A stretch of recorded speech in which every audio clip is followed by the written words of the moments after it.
Will you make the sacrifices for the CAPM exam, or will you still stay stuck in the same spot? How much truly is your future really worth? You mind if I share a short story? I remember sitting there with my PMBOK guide, feeling totally overwhelmed by the sheer volume of information. My quiz and mock exam scores continued to sink lower and lower. And honestly, I started asking that question that we all ask. Am I really wasting my time here? Every day I seen someone bragging online about passing the CAPM in just 1 month or even 2 weeks. I actually laughed thinking 2 weeks. That seems impossible, but I digress. I couldn't shake off the pressure. I felt that if they could do it, why couldn't I do it? That mindset right there alone kept me stuck. I was so focused on other timelines that I forgot to set realistic expectations for myself. Once I realized I needed to run my own race, everything shifted. I gave myself permission to learn, to dive deeper into the material, and to be okay with stumbling along the way. See, the more I practiced patience and accepted that mastery does not happen overnight, the more I started to really make real progress. And that's exactly why our first point today is about practicing self-compassion and patience as you master the CAPM material. Because when you stop trying to force someone else's timeline, you free yourself to really, truly let go and learn. Point number one, practice self-compassion and patience in mastering the material. See, the CAPM exam covers extensive project management concepts, processes, and formula. It's normal to really feel overwhelmed and unsure at times. Allowing yourself patience and understanding helps you navigate the learning curves without undue stress. This is important, family, because overly critical or impatientness can lead to burnout, decreased motivation, as well as self-doubt. Self-compassion supports a healthier mindset, improves resilience, and ultimately enhances your capacity to learn effectively. I would love for you to experiment with some of these actionable tips. Number one, set realistic expectations. Like I talked about, set your timeline, recognizing that mastering project management principle takes time. If you don't understand everything perfectly on the first pass, that's okay.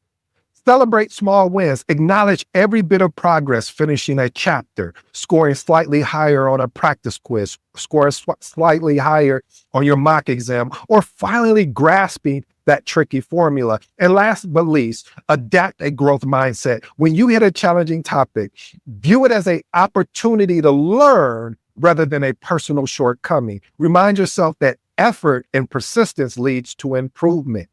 Point number two, declare specific sacrifices up front.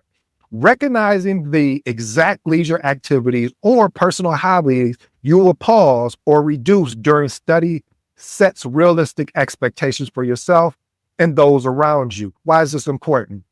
By being transparent about what you're giving up, you minimize the guilt and most of all, the confusion. You also remind yourself that these sacrifices are temporary and purposeful.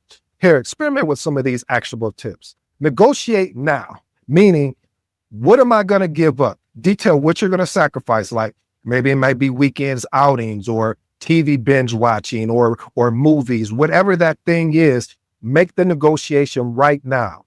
Then like the next one, track outcomes. Keep a simple log of each sacrifice to ensure that you are making progress during your study time. Point number three, establish clear boundaries with colleagues and most of all, family, or we can just say loved ones. People around you may unintentionally pull you away from your study goals.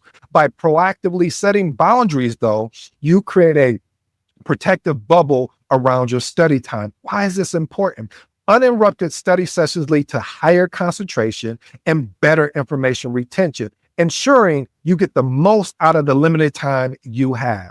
Experiment with some of these actionable tips. Share your schedule. Let friends, family, co-workers know the days and times you're studying. It's going to be important so everyone is aligned that you care about, so they know, hey, I'm going to be studying between this block of time, so there's no excuses. Use emergency only signals. Agree on a specific cue or phrase for when it's critical enough to interrupt you. And the last and final one, offer office hours. Yeah, we're talking about office hours. Allocate a short window daily for non-study related questions so others can plan around that. Point number 4, form a success circle for accountability. See, this is one of the things when you go at an exam or especially a project management exam, and it could be for any exam, when you try to go at it alone and you don't have that circle of accountability, it can be challenging. So when you surround yourself with individuals who share similar goals or appreciate your commitment, can boost morale and motivate consistent effort. Especially if this is your first PMI exam, you want to get around like-minded individuals or people that can hold you accountable. This is important because being part of a supportive group can help you overcome hurdles, gain new insights, and keep your spirits high when your motivation actually dips, because it will. Here's some actionable tips I would love for you to experiment with. Weekly check-ins. Meet or message regularly to discuss progress, roadblocks, or next step. Next one, divide and teach. Assign each member of a topic to teach each other, reinforcing everyone's understanding. And then the last one, celebrate milestone. Recognize achievement, I don't care if it's big or small, to maintain that collective momentum. Point number 5, message. If you're new to the episode, anytime that I say message, this is something that I want you to pay attention to. Now, if you're driving, please keep your hands at, the form, how you're supposed 10 and 2, 10 and 4, 10 and 6, one of those 10 and something. But the point I'm trying to make here is procrastination, or I should say, create procrastination emergency plans. So procrastination often happens when you feel overwhelmed or uncertain. You don't know what I'm talking about? Well, what will end up happening is when you feel overwhelmed, what you will start doing is going through social media, or you will start listening to something, I want you to listen to today's episode, but you will start doing things to distract you from the main thing. You need to keep the main thing the main thing. See, an emergency plan helps you break inertia quickly and ease back into focus. Why is this important? Consistent small efforts accumulate into significant progress. Without a plan, you risk piling up undue tasks until they become unmanageable. Experiment with some of these actionable tips. Apply a 5-minute rule. Commit to at least 5 minutes of studying whenever you feel like delaying. Number 2, keep a jumpstart checklist. Prepare a list of quick, simple tasks like flashcards, or I'm going to take 5 questions to start with whenever you feel like you're getting stuck. And then the last and final one, use positive triggers. Keep motivational quotes or short success stories on hand to remind you of that why the CAPM matters. Point number 6, adapt the single tasking approach. Focusing on one task at a time rather than trying to multitask allows for deeper engagement and reduces mental overload. This is important, family, because splitting attention between multiple activities diminishes the quality of your study and increases the likelihood of errors or misconception. Experiment with these actionable tips.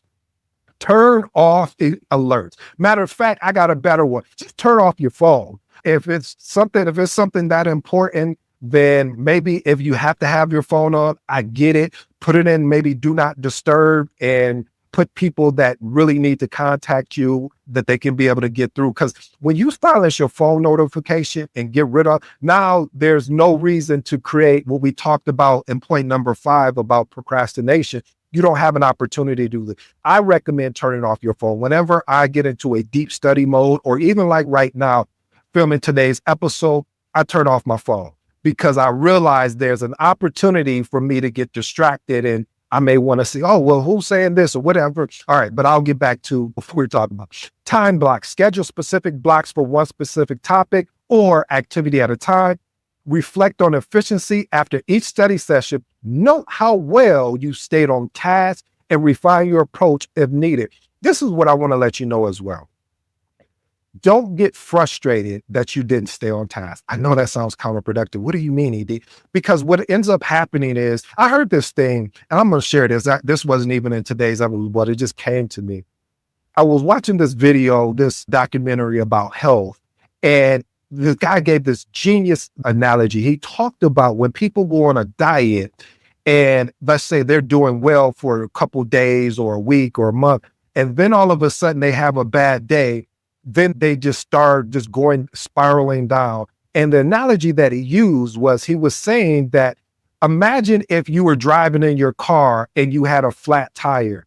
Would you go and flatten all the rest of the other three tires? No. So I use that analogy and tie it back into today's episode to say that when you have a bad day, recover and continue to iterate and continue to get better and find out what are those things that are preventing you or holding you back. All right, let's move on. Point number 7, cultivate an exam-focused environment. Your surroundings significantly impact your ability to concentrate.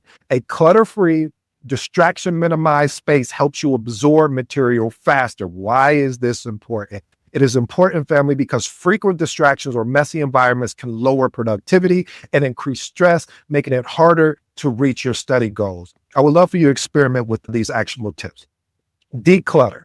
Remove any items not related to your CAPM prep for your workspace. Number 2, optimize comfort. Ensure proper lighting, ventilation, and supportive chair to reduce fatigue. And the last one, minimize digital distractions. Use website blockers or turn off notifications like we talked about earlier during study sessions. Point number 8, plan a post-exam replenishment phase. This is my favorite. See, knowing you have a reward or downtime waiting after the exam provides a light at the end of the tunnel, keeping motivation high. This is important because recovery and celebration help you progress in the journey and acknowledge your growth, and it prevents burnout from carrying over into your next challenge. These are the actionable tips I would love for you to experiment with. Schedule fun time. Book a relaxing activity or trip for after the exam date. Number 2, reintroduce hobbies, gradually adding back any paused leisure activities to restore that actual balance. And the last and final one, reflect on your lessons learned. Note how the discipline developed during CAPM prep can be applied to future goals. And I say discipline and focus, or focus and discipline. Here's my final advice. If you've been staying with me this long, I truly appreciate you being here today. 3 points, and then I'll be on your way with a wrap up. Acknowledge the scope. It can feel overwhelming, but remember, you're growing your expertise with each study session. Number 2, embrace the sacrifice. Giving up certain activities or free time is only temporary, but it is necessary. These sacrifices sharpen your focus and prove you are truly committed versus interested. There are a lot of interested people out there that want to take the CAP. They booked the classes. They read the PMBOK. They looked at the content, the CAP content outline, but that's as far as they got. But the committed, they got a study plan. The committed, there's focus. The committed, they already know their reason why they're doing this. Last and final one, keep going until you're done. You're closer to the finish line than you think. When it feels tough, remember the sacrifices you've already made. Don't let them be in vain for nothing. Here's my wrap up for you. The journey you may be on might be challenging. Matter of fact, we know it's challenging, but the reward, both personal and professional, make every late night review and every weekend sacrifice worth it. Commit to action now. Stay focused, and as soon you'll be celebrating your certification success. I would love to hear from you. You know how to find me on any social media platform. I'll be there. Ping me and let me know how well you've done on your CAPM, and I thank you for the opportunity. I go by the name of ED. For all you smart and intelligent folks out there, hey, listen, that just simply means Ed. Until next time.